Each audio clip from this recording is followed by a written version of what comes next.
Okay, this is the homework help demo video for Unit 5, Homework 5.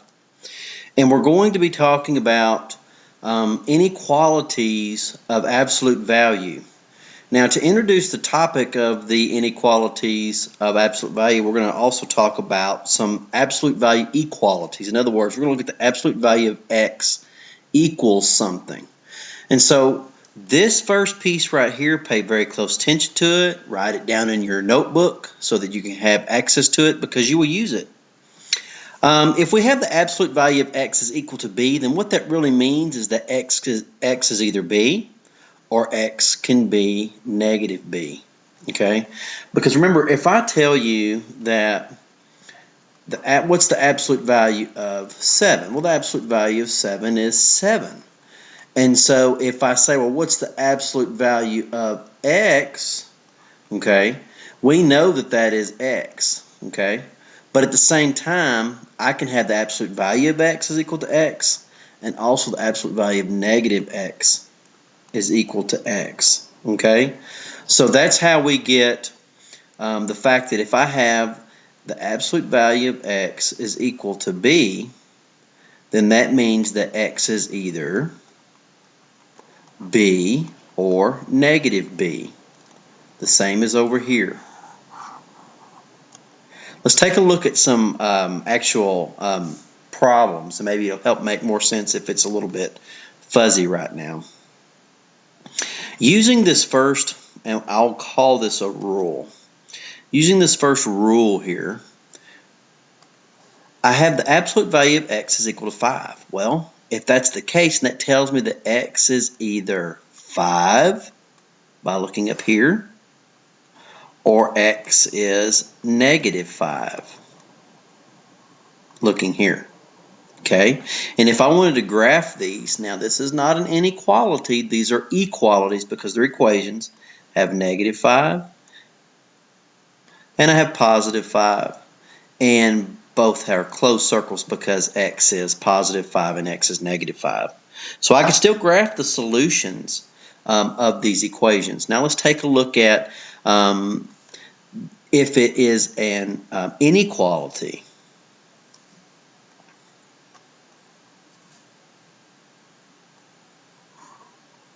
Sorry about that.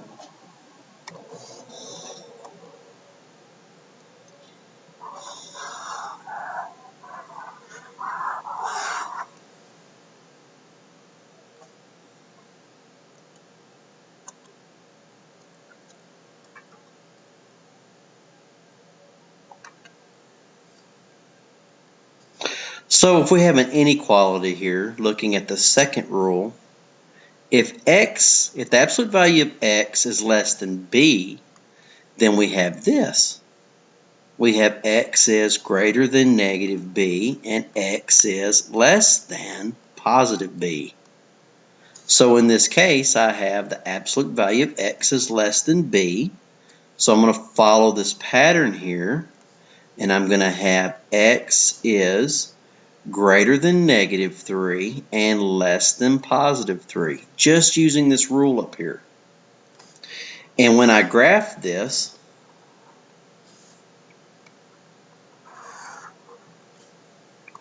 I have negative 3, I have positive 3, I have open circles, excuse me, because there's no or equal to, and x is greater than negative 3. Looking at this part over here, x is greater than negative 3, so it goes to the right. And then looking at this part over here, x is less than positive 3, and it goes to the left from there, and we have our little dumbbell graph is what I call that. Okay? Now let's look at another rule.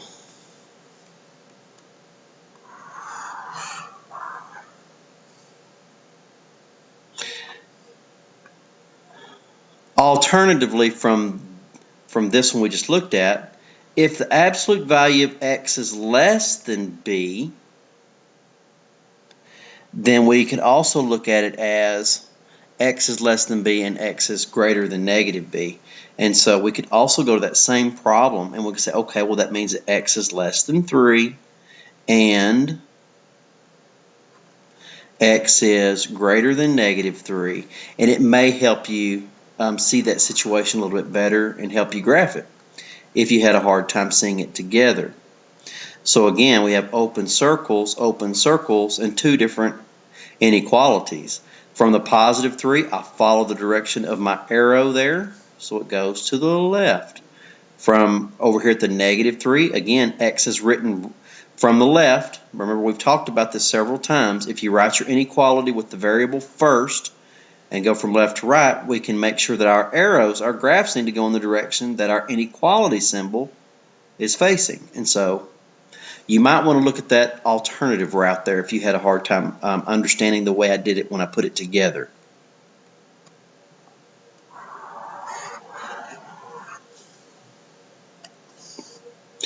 Okay, and then finally we have the last rule. If the absolute value of x is greater than b, then x is greater than b, or x is less than -b. So here I would have x is greater than 4.5. See, that's this piece. That's this piece right here. Okay? Or x is less than -4.5. And that's this piece right here. And so if we kind of keep this set of rules handy where we can see it very regularly, it will help us answering these questions. And then down here, I just simply just graph. And again, my inequalities are written from the variable left to right, so I've got a -4.5. I have a +4.5. I have open circles. At the +4.5, I go to the right because my arrow faces to the right. My inequality faces to the right. On the -4.5, I go to the left because my inequality symbol faces to the left. And so this is the graph that I say kind of looks like glasses, eyeglasses there. Okay? So pay close attention to those. Now this problem here, just like we started this lesson, I started it with an equation to kind of get you used to things, and I'm going to do the same thing here.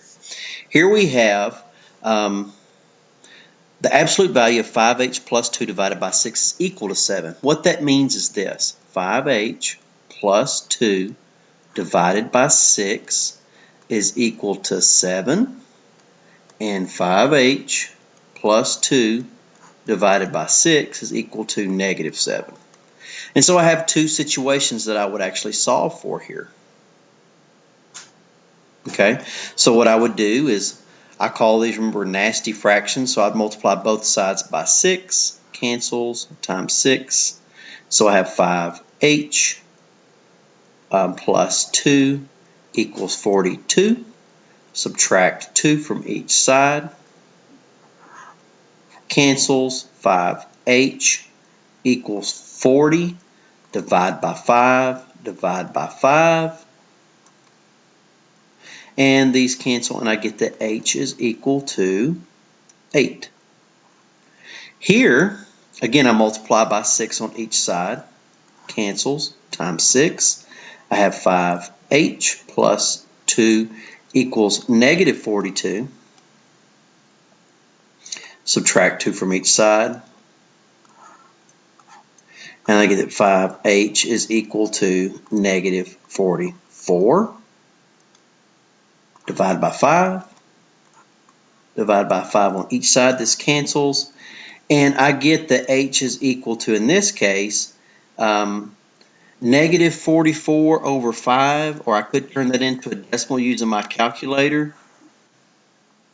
I get 8.8, so I'll call that -8.8. And these are my two solutions. Now we could check these values by going back in, and for each one where you have an h, plug in first. You would plug in 8 and simplify. And I'll do the first one, but we won't have time for the second. But it's just like, it's pretty simple. You just plug in the x value. So we'd have 5 times 8, or the h value rather, plus 2 over 6. And I want the absolute value of that. And using my order of operations, I'm going to clear some of this out of my way so I have more room.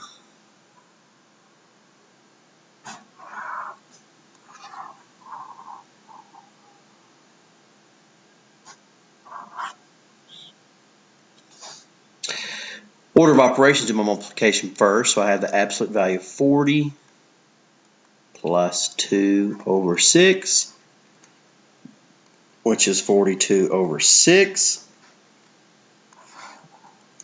which is 42 divided by 6 is 7, so absolute value of 7, which is 7. Voila. So that's a way of checking that. Now, we have one more example, and it's going to be the example of problem just like we did, except we have greater than or equal to. Now, if I go back real quick to my rules, greater than, it's going to be this or statement here. It's going to be x is greater than b or x is less than negative b.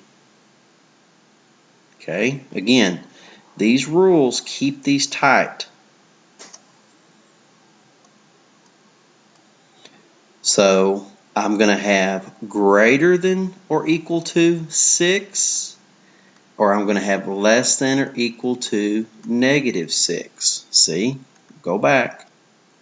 Greater than 6, less than negative 6. Just following that rule pattern there. That's all I'm doing. So in this case, I have x plus 3 over 8 is greater than or equal to 6 by my rule, or x plus 3 over 8 is less than or equal to negative 6 by my rule. And I just simplify, just solve for x. So I'm going to get rid of my fraction, so I'm going to multiply both sides by 8 times 8. These cancel. X plus 3 greater than or equal to 48. Subtract 3 from each side. Cancels. X is greater than or equal to 45. Okay? Or multiply this by 8, just like before, getting rid of my fractions, times 8. These cancel again. X plus 3 less than or equal to negative 48. Subtract 3 from each side. Cancels. X is less than or equal to negative 51. And so I could go back again, like I explained earlier, and I could take each value of x and plug it in there and simplify to check my answers. Okay, just as before. And I would graph this. I've got negative 51. I've got positive 45. I have filled in circles for both because of the or equal to. And x is greater than 45 goes to the right, or the same direction my inequality symbol faces. And x is less than or equal to negative 51, which goes to the left, or again the direction my inequality symbol faces. Now, for the sake of, once again, for instruction, I will go ahead and plug in and check one of them. Let's just do that real quick. I'm going to check the negative version over here since I checked the positive on the last example. So if I'm checking, I'm just substituting this this negative 51 here in for x. So I have the absolute value of negative 51 plus 3 divided by 8 greater than or equal to 6. Simplify. Negative 51 plus 3 is negative 48. So negative 48 divided by 8 greater than or equal to 6. Well, negative 48 divided by 8, that's negative 6, right? So the absolute value of negative 6 greater than or equal to 6. Well, the absolute value of negative 6 is 6, so 6 is greater than or equal to 6. And this is true because 6 is equal to 6. It's greater than or equal to. So it's true, it works out that that is a solution. Okay, and you would do the same for the other answer to check your answers if you wanted to check your answers.